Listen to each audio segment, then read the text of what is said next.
This week, folks, I'm on a mission to see whether it's possible to use an iPad mini for 99% of the jobs that my phone currently does. I'm not expecting this to be successful, but definitely going to give it my best shot. It feels like we're at a point in history where we're all pretty much agree that we spend too much time on our smartphones. So this week I decided to put that to the ultimate test by locking my iPhone away, handing over the keys, and going iPad mini only just to see how I coped. And I know, first world problems, right? And I'm not trying to make the case that people can run their lives with an iPad mini and no phone at all, but I've had this niggling feeling for a while now that I could probably do a lot with a dumb phone for genuine phone stuff and an iPad for everything else. And I'm hoping that this experiment will help me figure that out. Now, I'm going to make this extra difficult because I'm using a Wi-Fi only iPad mini for this challenge. This does not have a cellular connection on it. I bought this one at launch because up until now, if I ever needed to use this out and about, I'd just hotspot to my phone, but that's not an option this week. So once I'm out of Wi-Fi range, I'm basically a ghost. Sounds pretty cool, actually. Let me show you how I got on. Okay, so it's the start of the week and I'm turning off my iPhone. I'm going to lock it away in this box and hand the key over to my wife, who's under strict instructions not to let me have it back until the end of the week, no matter how much I cry, plead, or bargain. And it wasn't too long until I encountered my first big problem, which was that my electric bike is unlocked using my iPhone. So I'm either going to be walking every day to the studio, or perhaps there is a way I could get the app to work and use my iPad instead. Well, turns out it does work. It just needed the app installing on my iPad and it unlocks as normal using Bluetooth. Pretty cool. Apart from that, it's so far so good. I do most of my communication via email, iMessage, and WhatsApp. And because WhatsApp is now available natively on iPad, you only need to connect it once and it'll work even when your phone isn't switched on or even anywhere near. Also, I'd already set up my podcast app of choice. It's called Castro to sync with my phone. So all my podcasts are downloaded and the listening points are already perfectly saved on my iPad. So I could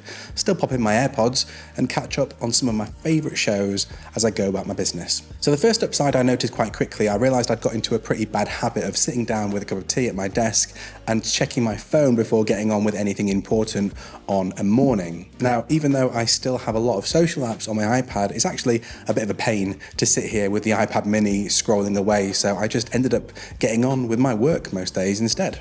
I mean, I can't deny, this has genuinely been one of the most productive weeks I've had in ages. After finishing the morning's work, I usually nip out to treat myself to a nice coffee, and the next problem I found here was payment. In the UK, we're pretty much a cashless society now. There are only a few things people would typically ever pay for in cash, so I hadn't really noticed how easily it had become muscle memory for me to just whip out my phone and pay using Apple Pay. And although you can use your iPad to pay for online purchases, it's actually not possible, even with the iPad mini, to use it like you would a phone because it's missing the NFC chip that would make that possible. Thankfully, I had a rummage around in my desk drawers and I found this really clever little device which helped, and I'd not actually used for a while. It's called a wallet.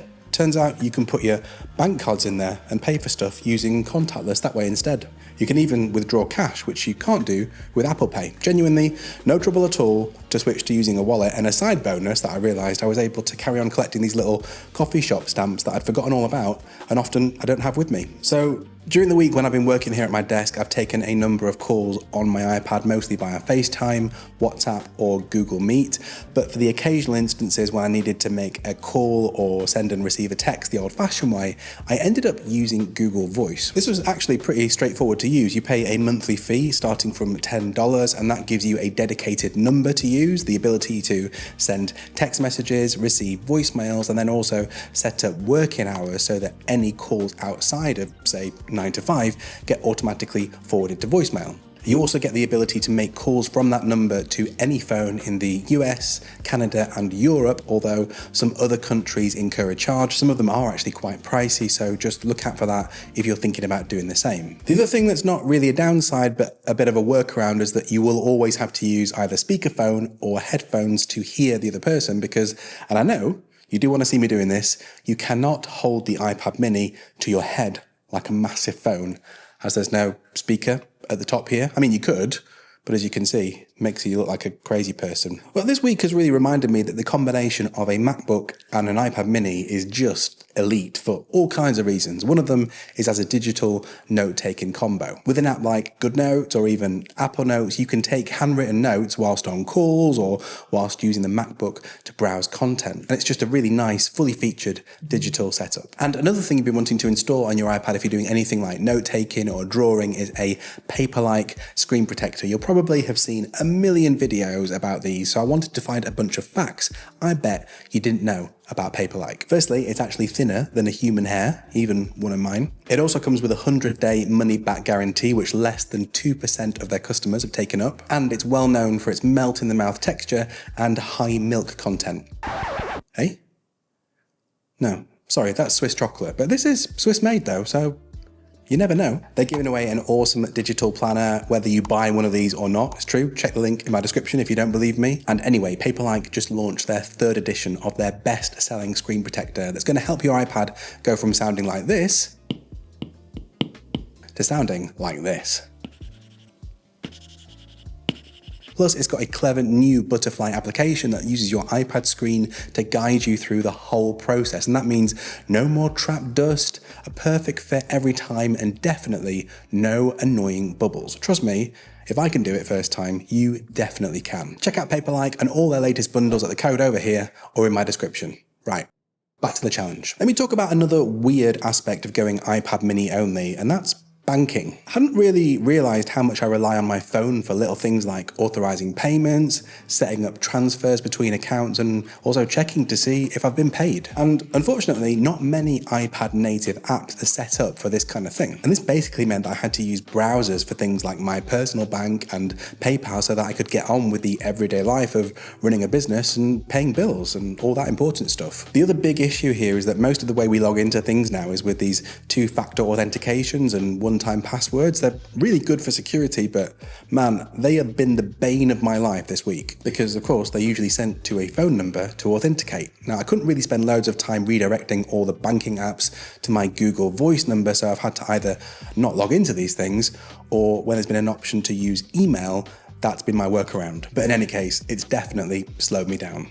Not ideal. Now, another downside I found with the iPad mini is that the battery life isn't anywhere near as good as my iPhone. Now, that's perhaps to be expected, but I've had to really stay on top of this to avoid running out of charge most days. I really hope that Apple can do something to help improve the battery drain in the next edition of the iPad mini, because unless I was using a charger, with this heavier usage, I wasn't getting anywhere near enough to last a full day, whereas my iPhone 17 Pro easily gets me over 15 to 16 hours of standard use every time. Another frustration, I realized during this week that I take a lot of photos when I'm out and about, and I do have a nice expensive DSLR camera that I could have carried around with me, but I didn't really want to do that 24/7. And of course, the iPad mini has got a 12 megapixel front-facing and rear-facing camera set, but they're pretty basic. In fact, they're literally 4 times worse than my iPhone lenses. They're not unusable, but not the same as my iPhone. I did really miss having a super powerful camera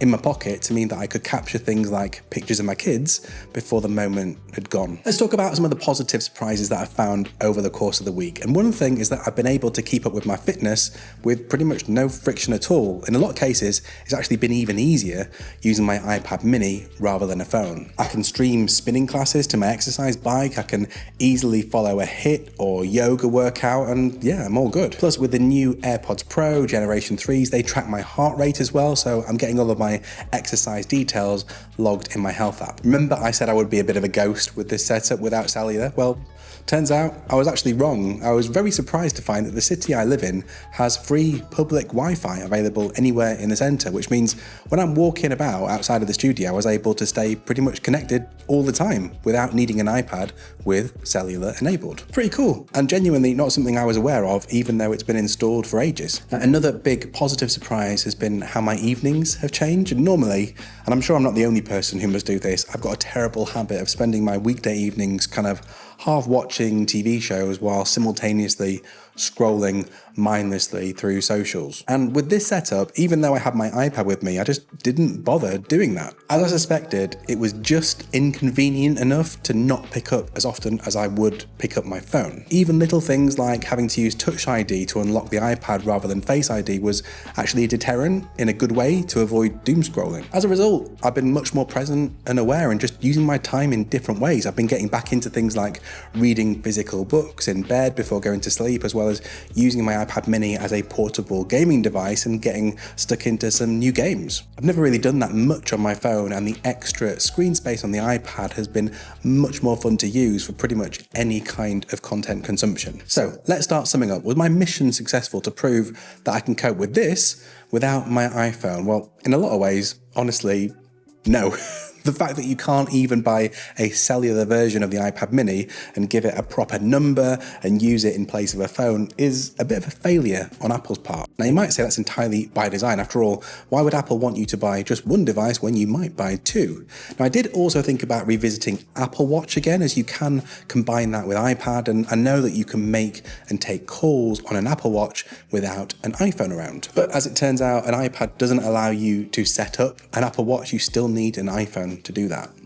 Pretty annoying. In lots of other ways though, I think this has been a successful week in that it's shown me that I don't really need my iPhone as much as I thought, or even my Mac for that matter. I mean, I did need that to get on with some heavy work tasks and to edit this video, but having all this time with my iPad mini has made me fall in love with it all over again. My biggest takeaway is that I reckon I could 100% cope with a dumber phone than this one and probably claim back some of my focus and energy too. I've got my eye on the Clicks communicator, which is coming out later this year, and it looks like it could well be the perfect device. It's been designed to be communication first rather than a focused, stealing dopamine, do everything machine. And after this week, I'm really here for that. Let me know if there are any other good dumb phones that you might like me to check out in the comments below. And if anyone else has tried this kind of experiment, I'd be really keen to hear your thoughts on how it went for you. Meanwhile, if you want to see more about how I actually do use my iPhone when it's not locked in a box, you'll probably like this one over here. See you next time.